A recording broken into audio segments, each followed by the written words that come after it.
భూమి ఉంది సార్, 10 ఎకరాల భూమి ఉంది. మా భూములు మాకు కావాలి. మేము ఎంతసేపు ఉన్నా కాయ కష్టం చేసి సంపాదించుకున్నాం. జీతాలుండి రూపాయి జమ చేసుకొని భూములు కొన్నాం. ఇవాళ పిల్లల పెద్ద వరకు రూపాయి లేదు. అలాగే 4 ఎకరాలు నా బిడ్డకి ఇచ్చిన. నా బిడ్డది పోతుంది, నా బిడ్డ ఇంకో జాగాలో తీసుకుంది, ఆమెది పోతుంది, నాది పోతుంది. నా బిడ్డ ఎట్లా బతకాలి, నేను ఎట్లా బతకాలి? ఎవరు భూమి పోవద్దు.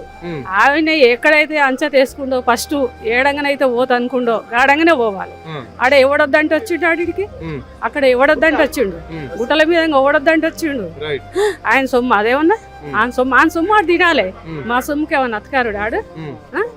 ఆయన అధికారం ఎక్కడ వేసుకుండో అక్కడికి వెళ్ళే పోవాలి. మా దగ్గర రావద్దు. మా భూములు ఇయ్యం. రోడ్లు వేస్తే అభివృద్ధి అవుతుంది కదమ్మా. అభివృద్ధి ఎవరికి అభివృద్ధి అవుతుంది? మా ఊర్లో ఒక బస్సు లేదు. ఇవాళ ఊర్లోకి వెళ్ళేందుకు ఒక బస్సు లేదు. అవసరం ఉండి ఒక బస్సు లేదు. అంబాడుకుంటూ వచ్చేవరకల్లా పొద్దుకుతుంది. రోడ్డు మీకు వచ్చేవరకల్లా సాయంత్రం 5 అయిందంటే ఊళ్ళో పోరాదు. మాకు గదొకటి వేస్తే వానికి ఒక పుణ్యం ఉంటది.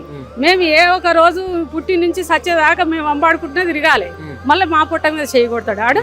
వాడు కొనిచ్చాడు. మాకేమైనా కొనుక్కున్నాం భూమి, మేము ఇయ్యమంటే ఇయ్యం. మా భూమిలోకి వస్తే మేము 1/2 లీటర్ మందు పోసుకొని సస్తాం. మా అంత కష్టం చేసుకొని చెమట తొడిపి కింద వేసి మేము బతున్నాం. మా భూములు మాకు కావాలి. వాడు వస్తే మేము మందు పోసుకొని మా రోడ్ల మీద మేము బలవుతాం. మా కుటుంబం కథం అవుతాం. మాకు అంత తప్ప ఇంకేం లేదాడ, ఏది లేదు. మాకు అంత ఆధారం. వాడు మా భూమి మీదకి రావద్దు.